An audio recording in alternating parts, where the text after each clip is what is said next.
My name is Cindy Johns, and I am a certified laboratory professional.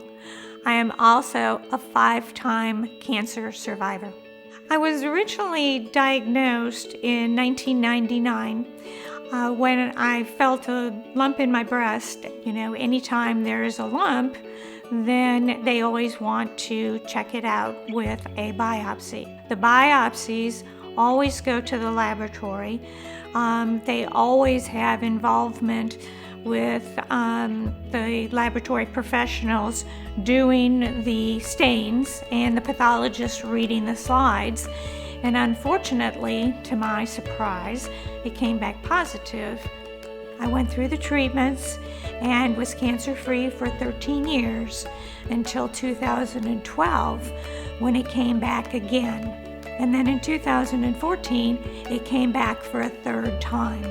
The tumors had come back in the lymph nodes. I said, well, I'm handling this. What do we have to do to get this to stop? I really didn't know what to think because I thought twice is enough, and I had already made it through 2 times. I had to have surgery to remove some lymph nodes.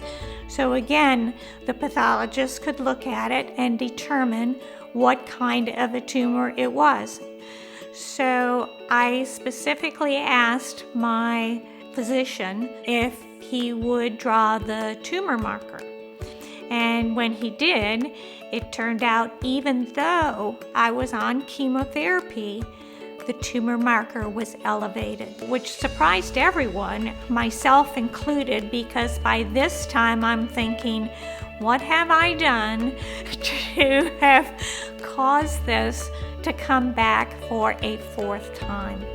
And then in 2015, it came back for a 5th time. When my oncologist called me after the MRI and told me that I had 4 tumors in my brain, I was devastated.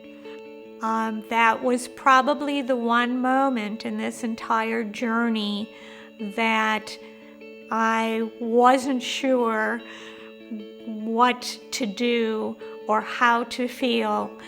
It's the one time throughout this whole process that I actually broke down in tears. I feel like I've beaten it for 5 times.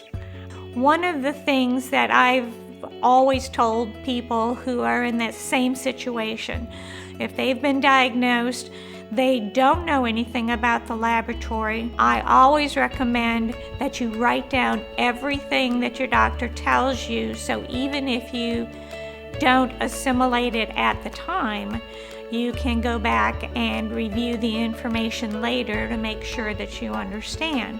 The next thing is always get a copy of your lab results, because that way you've got something to track.